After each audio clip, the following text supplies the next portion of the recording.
이번 주에 저희 제작진이 선정한 한 주의 경제판 뉴스퀵 5가 되겠습니다.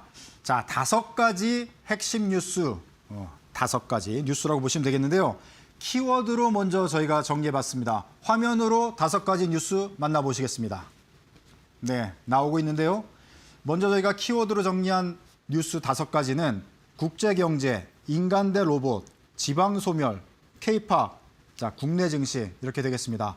자, 그럼 첫 번째로 먼저 국제경제 키워드로 저희가 정리했는데 어떤 소식인지 큰 화면으로 보시겠습니다. 네, 다보스 포럼에서 지금 트럼프가 한 말들이 상당히 국제시장에 관심을 받고 있고 우리 시장에도 지금 영향을 미치고 있습니다. 동맹국들을 이제 조롱하는 멘트를 하기도 했고 핵심 내용은 미국에 일단 감사를 해라. 뭐 이렇게 약간 조롱 섞인 얘기를 했는데 트럼프의 얘기 멘트로 영상을 저희가 준비했는데 먼저 화면 보시고 이어가도록 하겠습니다. But equally importantly, we're cracking down on more than for national and international security and to keep our very energetic and dangerous potential enemies at bay. Is this land on which we're going to build the greatest golden dome ever built? We're building a golden dome that's going to, just by its very nature, going to be defending Canada. Canada gets a lot of freebies from us, by the way. They should be grateful also, but they're not. I watched your Prime Minister yesterday. He wasn't so grateful. But they should be grateful to us. Canada lives because of the United States. Remember that. I said, Emmanuel, you're going to be doubling or tripling? No, no, no. I said, here's the story, Emmanuel. The answer is you're going to do it. You're going to do it fast. And if you don't, I'm putting a 25% tariff on everything that you sell into the United States and a 100% tariff on your wines and champagnes. And that's about 10 times more than what I'm requesting. And you're going to do it. I don't want to go public with it, but you may make me do that. No, no, Donald, I will do it. See, I gave away some of it. I did give that away. So we have something, got something. They have to work on Ukraine. We don't. The United States is very far away. No anti-aircraft missiles went up. Если сравнить это со стоимостью приобретения Соединенными Штатами Аляски, то цена за Гренландию была бы где-то там 200-250 миллионов долларов. Если сравнивать с тогдашними ценами на золото, эта цифра была бы больше, наверное, к миллиарду. Но я думаю, что Соединенные Штаты потянут и эту цифру. А главное, что у Дании и Соединенных Штатов тоже есть свой опыт на этот счет. По-моему, в 1917 году Дания уже продала, а Соединенные Штаты купили Виргинские острова. Так что такой опыт тоже существует. 네, 트럼프 대통령 멘트에 의해서 푸틴 러시아 대통령의 얘기까지 영상으로 먼저 보셨는데요. 지금 뭐 유럽과의 미국 갈등, 직접적인 충돌은 지금 피한 모습이긴 한데 러시아가 또 이제 미국 쪽에 또 서면서 유럽을 지금 궁지에 몰고 있는 그런 형국을 보이고 있습니다. 자, 그린란드를 차지하기 위한 미국의 야욕이 노골적으로 드러나고 있는데요. 관련된 소식 우리 김지영 캐스터가 좀 자세히 전해 주실까요? 네, 이번 주 세계 경제 포럼이죠. 다보스 포럼이 있었습니다. 많은 이야기가 쏟아졌고요. 앨런 머스크, 젠스당, 또 마크롱 대통령까지 굉장히 많은 유명 인사들이 참여를 했습니다. 트럼프 대통령 역시 빼놓을 수가 없죠. 앞서 그린란드가 필요하다면서 유럽과의 관세 갈등을 격화시켰던 트럼프 대통령인데 다보스 포럼에서 관세를 철회하겠다라고 밝혔습니다. 나토 사무총장과 생산적인 회담을 나누었다라면서 그린란드 관련한 합의의 틀을 마련했다라고 밝혔는데요. 이러한 발언들을 내놓으면서 그간 불확실성으로 눌려왔던 뉴욕 증시가 이번 주 반등에 성공을 했습니다. 다만 유럽에 대해서는 엉뚱한 방향으로 가고 있다라고 평가를 했습니다. 특히 유럽의 급진 좌파가 나라에 해를 끼치고 있다라는 이야기를 내놨고요. 또 워낙에 트럼프 대통령이 친환경 정책을 싫어하는 만큼 이 풍력이 유럽 전역을 망치고 있다라는 이야기를 내놓기도 했습니다. 시장에서는 미국과 유럽의 정책이 확연히 달라진 만큼 트럼프 대통령이 이런 발언을 통해서 자신의 정책 판단에 정당성을 부각했다라고 평가를 하고 있기도 합니다. 네, 관련 소식 전해주셨는데 일단 우리 국내 중시 상황을 보면은 이제 안도의 한숨을 돌린 그런 모습을 볼 수 있고요. 이 상황은 계속 전개될 걸로 보이기 때문에 소식 나오는 대로 또 자세히 전해드리도록 하겠습니다. 자, 두 번째 인간 대 로봇 저희가 키워드로 정해봤는데요. 큰 화면으로 먼저 또 보시겠습니다.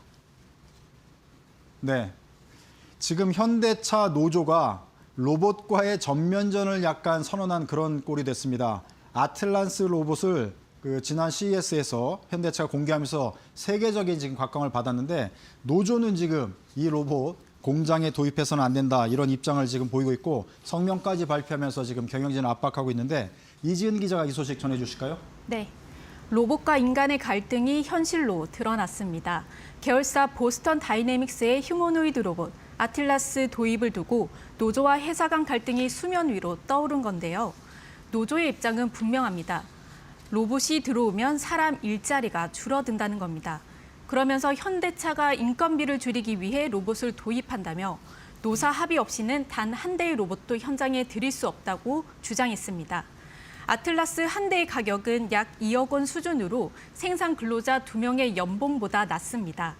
하루 16시간씩 2명의 몫을 일할 수 있기에 이론적으로 1년 안에 초기 투자 비용을 회수할 수 있습니다. 회사는 2028년까지 로봇 3만 대를 생산하고 로봇을 핵심 성장축으로 육성하겠다는 계획입니다. 노조의 강한 반발 속에 올해 단체 교섭에는 로봇의 제조 현장 투입 여부가 최대 쟁점으로 떠오를 전망입니다. 현대차 주가 흐름도 함께 보고 가시면 좋을 것 같은데요. 현대차가 이번 주에 59만 원까지 오르며 사상 최고가를 경신했는데 오늘은 전일 대비 3% 넘게 빠진 채 장을 마감했습니다. 코스피 지수가 5천 고지를 밟으면서 어제부터 차익 매물이 쏟아진 것으로 풀이됩니다.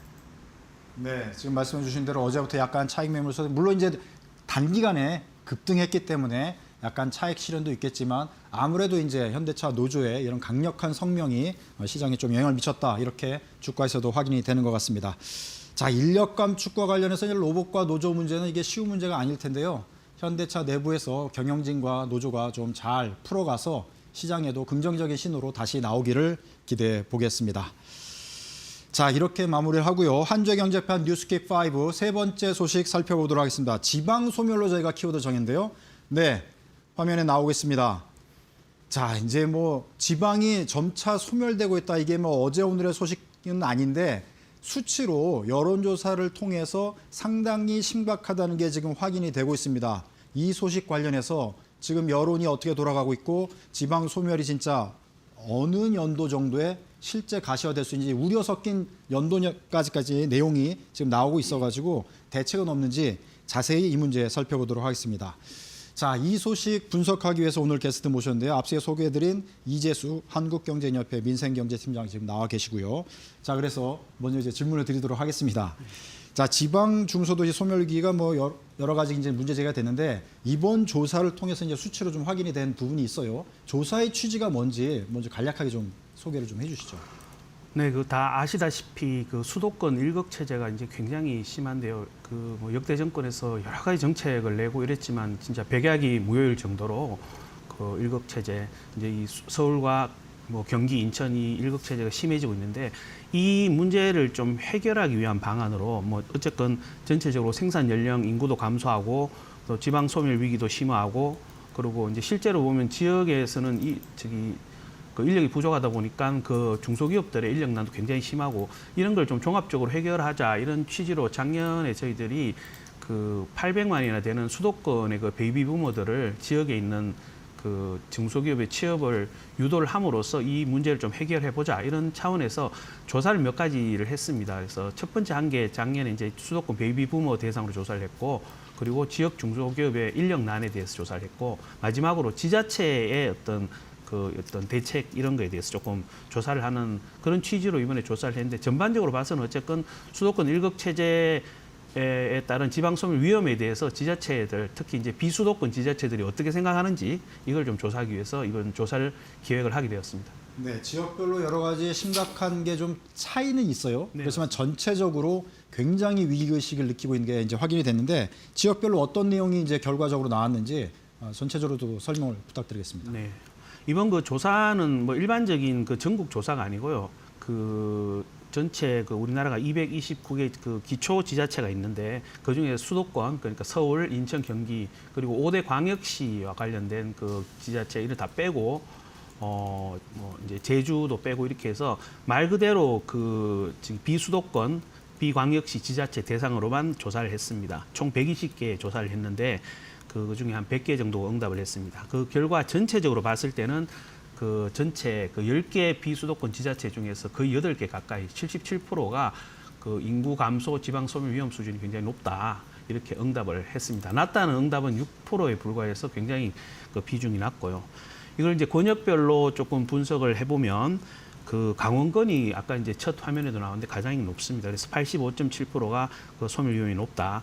그다음에 경상권도 뭐 만만치 않게 85.3%, 전라권은 한 78.6%, 충청권은 그래도 수도권하고 조금 가까워서 그런지 58.3%이 정도 순으로 그 지역 소멸 위기에 대해서 응답을 해왔습니다. 예. 네. 지방 지자체별로면 5년 이후에가 상당히 더 심각한 상황이 올 것 같다 이렇게 예측 조사가 나왔는데 구체적으로 어느 지역이 지금 가장 심각하게 문제의식을 갖고 있고 또 대응을 하더라도 모든 지역을 한 번에 다 할 수는 없지 않습니까? 네, 맞습니다. 그 순차적으로 또 지역별로 대응을 해야 될 것 같은데 어떻게 지금 보고 이제 설명을 또 해주시죠. 네, 그 말씀하신 대로 이제 방금 말씀드린 거는 현재 수준에서 어떤 소멸 위험에 대해서 물어본 거고 앞으로 전망은 한 5년을 두고 이제 5년 뒤에 그 소멸 위험이 어느 정도 되느냐 거기에 대해서도 비슷한 질문을 했는데 역시 거기에 대해서도 이제 그 64% 정도 10곳 중에 6개 이상이 5년 후 인구 감소 지방 소멸을 우려했고요. 낙관적인 전망은 12%에 그치고 있습니다. 그것도 이제 권역별로 보면 뭐 아까 강원권 경이 제일 높았는데 경상권이 이번에는 가장 높아서 76%고 강원권은 한 71.4%, 전라권은 57.1%, 충청권이 역시 가장 낮아서 50% 정도 순으로 5년 후 지역 소멸 위험이 높다 그런 응답이 많이 있었습니다. 뭐 대책과 관련해서도 아마 지금 이제 그 앵커님이 물어보셨는데 뭐 이따 이제 기회가 되면 말씀드릴 건데요. 뭐 역시 이제 일자리와 기업의 문제입니다. 일자리가 있어야 이제 그쪽 지역에 사람들이 그 이주를 하든지 몰리고 그다음에 이제 거기에 따른 이제 이 지방 소멸 위험이 낮아지는데 그 일자리와 관련돼서는 이제 산업을 지금 정부에서도 노력하고 있지만 각 지역별로 특화된 산업을 좀 집중적으로 육성하는 거 이것이 이제 가장 중요한 해결책 중에 하나라고 생각합니다. 네. 일자리 문제를 이제 지적을 해주셨는데, 자 지방의 이제 인구 소멸을 막기 위해서 그러면 기업이 내려가 일자리가 결국 해소가 될 텐데, 기업이 지방으로 내려간다는 게 뭐 정부가 강제할 수 있는 문제도 아니고, 또 기업이 알아서 판단해야 될 텐데 여러 가지 지금 문제들이 해결하기가 쉽지 않은 게 지금 보입니다. 그 어떻게 해야 되는 건지 환경협 차원에서도 이제 많이 연구를 하고 이제 고민을 하고 계실 텐데 어떻게 해야 되는 겁니까? 이게 참 가장 어려운 문제입니다. 네. 최근에 그 뭐 용인 반도체 관련해서 그 지역 이전 관련해서 논란도 있고 이런데 이게 지역으로 이제 기업이 내려갈 환경이 만들어져야 그래서 기업하기 좋은 환경이 만들어져야 되는데 저희 이제 그 환경협을 비롯한 재계에서 항상 얘기하는 게 뭐 물론 정부에서 많이 하고 있지만 여러 가지 지원이라든지 세제 관련 지원이라든지 특히 규제 완화 얘기를 좀 많이 하고 있습니다. 뭐 여러 가지 방안 중에서 이제 한 개를 제가 이제 예를 든다면은 그 어떤 이 기업들이 지역에서 마음껏 활동할 수 있는 뭐 좀 수도권하고 조금 더 그 파격적으로 수도권보다 파격적인 규제 완화가 필요하다고 보는데요. 우리나라 규제 시스템이 뭐 전반적으로 봤을 때 그 포지티브 시스템이라고 하는데 이게 좀 어떤 거냐면은 이렇게 정해져 있는 거 이것만 딱 되고 나머지는 하지 마라. 이게 포지티브 시스템이고요. 이걸 저희들이 좀 주장하는 거는 네거티브 시스템으로 좀 바꾸자. 그러니까 이거 빼고 나머지는 다 할 수 있다. 이런 식으로 규제를 전반적으로 바꿔야 되는데 이게 참 쉽지가 않습니다. 그래서 이렇게 해서 성공한 케이스가 뭐 이제 해외 사례인데 중국 같은 경우에 그 중국이 들어온 산업이 굉장히 강합니다. 이게 그 중국 같은 경우 이제 네거티브 시스템, 규제 네거티브 시스템의 그 효과를 많이 본 건데요. 그 옛날 그 이제 세계가 들어온 규제를 많이 고민할 때 중국은 공항이나 군사 시설 이외에는 쉽게 사업화가 가능하도록 네거티브 그 규제 방식을 도입을 해서 그 이제 중국의 그 들어온 1위 업체인 DJI라고 있는데 이 제품이 빠르게 그 드론을 개량해서 시장을 석권한 그런 사례가 있습니다. 뭐 이런 사례처럼 우리도 지역에 있었으면은 최소한 지역의 어떤 메가 샌드박스 지역이라든지 그 지역 발전을 위한 특구 계획, 이제 특구 계획이 많이 나오는데 그 중에서 전략 기술 집중 지역 이런 데만이라도 네거티브 규제를 도입해서 기업들이 마음껏 좀 사업을 할 수 있는 그런 환경을 만들어 주자. 이게 뭐 여러 가지 안 중에 하나로 좀 제안을 드리고 싶습니다. 네. 정부에서 할 수 있는 이제 규제 차원의 해결책을 이제 말씀을 해주셨는데 환경협에서도 이제 지방 소멸 문제를 해결하기 위해서 대안으로 제안을 지금 하시고 계신 내용이 있는 걸로 알고 있거든요. 어떤 내용인지 좀 소개를 좀 해주시죠.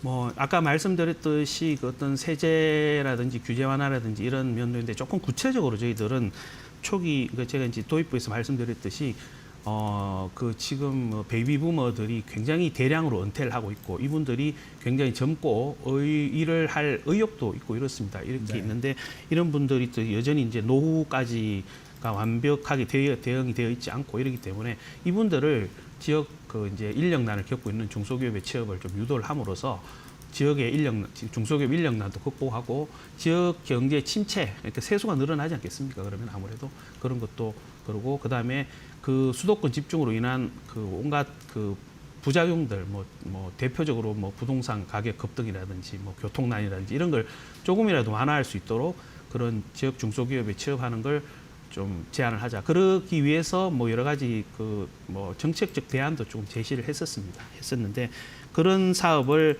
작년에 저희들이 이제 주요 정부 부처에 그 제안을 했고요. 올해도 가능하면 좀 이 사업을 이어나갈까 이렇게 생각을 하고 있습니다. 네, 그러니까 전체적으로 핵심적인 내용은 서울 수도권에서 일하시던 베이비 부모들이 은퇴를 하면 귀촌, 그러니까 지방으로 내려갈 수 있게끔 뭔가 인센티브가 있어야 되겠죠. 맞습니다. 그래서 이제 지방에 있는 중소기업에 이분들이 말하자면 재취업을 할 수 있는 그런 루트를 만들어서 지방에 있는 중소기업들이 활성화되고 성장을 하면 당연히 이제 일자리가 생길 테니까 그렇게 되면은 일자리가 있는데 지방에서 수도권으로 이제 이주할 요소가 이제 감소가 될 테니까 지방 소멸을 막을 수 있다. 이런 걸 이제 대안으로 제시하는 것 같은데 전체적으로 우리 지방을 이제 좀 더 활성화시키고 경제 성장을 시키기 위해서는 어떠한 근본적인 또 대안이나 대책, 그다음에 근본적인 좀 변화들이 필요한데 끝으로 좀 마무리 말씀 좀 해주시죠.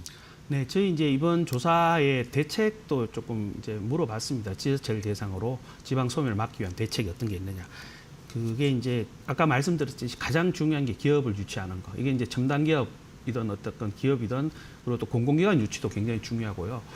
그리고 이게 뭐 기업만 유치한다고 되는 게 아니라 그 지역의 그 어떤 정주 여건, 그 사람들이 거기에서 그 거주를 하는데 좀 안정된 그 고급, 그러니까 어느 정도 수준이 되는 정주 여건을 만들어주는 거주 환경 개선, 여기에 대한 필요성 얘기도 많이 했습니다.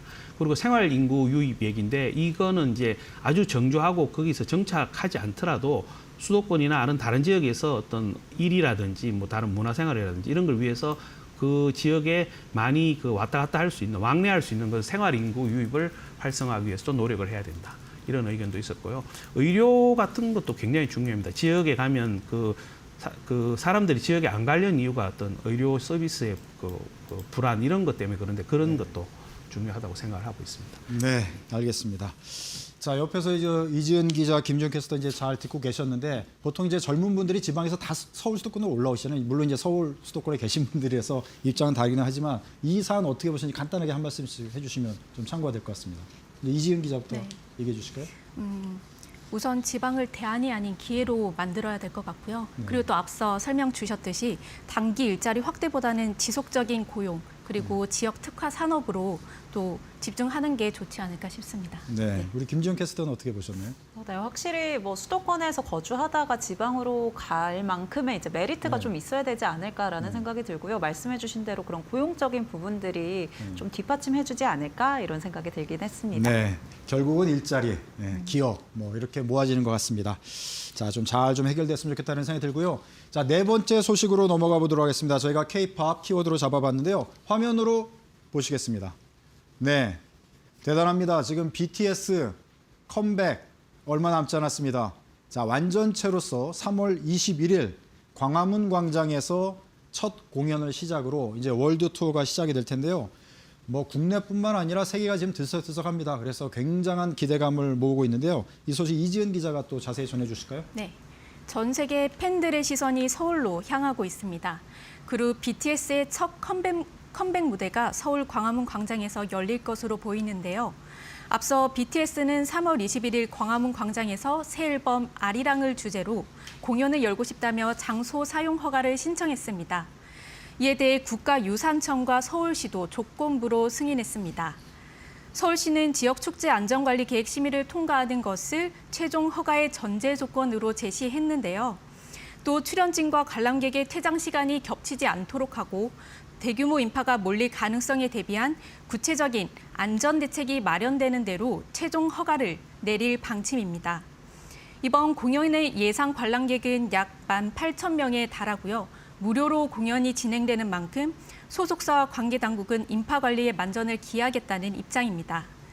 서울시는 공연을 앞두고 주변 숙박업소의 불공정 행위를 단속하고 공연 당일에는 외국인 관광객을 위한 체험 프로그램도 운영할 계획입니다. 네, 이지은 기자는 BTS 좋아하시나요? 네, 저도 BTS 이번 공연 기대하고 있습니다. 네. 자, 엔터 관련해서 주가 차트 준비된 네. 것 같은데 화면을 좀 보여주실까요? 네, 엔터주 주가 흐름도 함께 보고 가시면 좋을 것 같습니다. 네. 우선 하이브는 이번 주 좋은 흐름 보이고 있는데 BTS의 월드 투어 매진 소식에 힘입어서 오늘은 전일보다 3%대 오른 장을 마감했습니다. YG 엔터테인먼트 소폭 오른 채 마감했고요.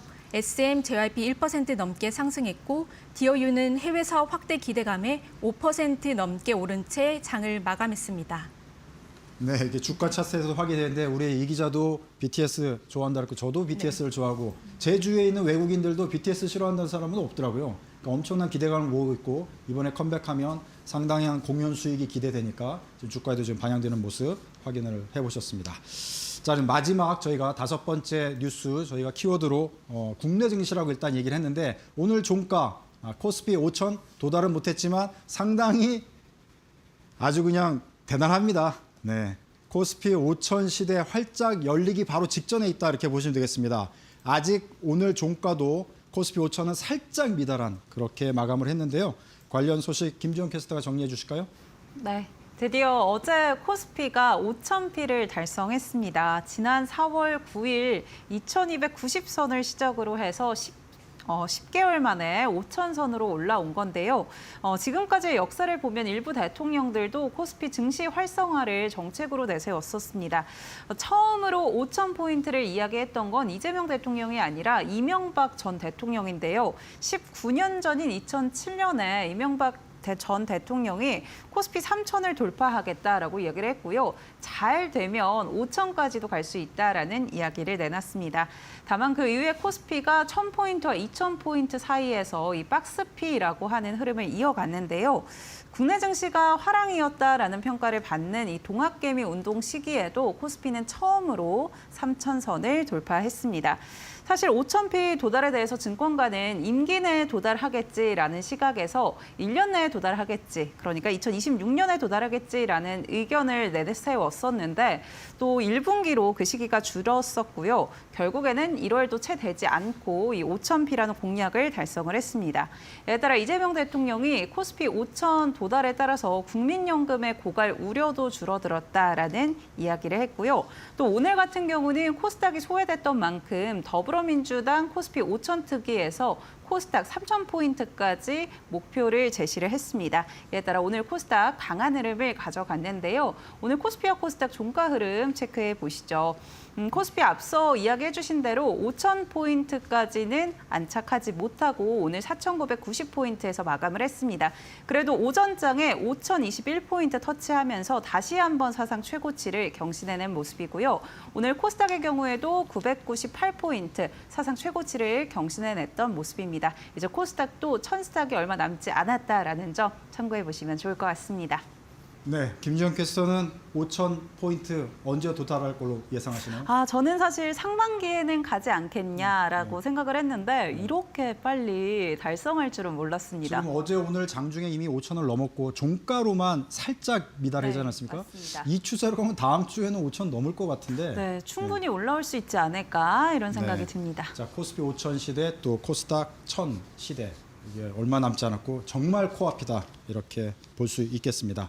자, 최근 불을 뿜고 있는 국내 증시 관련해서는 잠시 후에 초대석 코너를 통해서 더 자세히 분석해드리고 투자 전략까지 진단해드리도록 하겠습니다. 자, 저희 어쨌든 경제 제작진이 선정한 이번 주 주요 경제 소식과 이에 대한 분석까지 모두 전해드렸고요. 지금까지 이지은 기자, 또 김주원 캐스터, 이재수 한경협 민생경제팀장께서 수고해 주셨습니다. 감사합니다.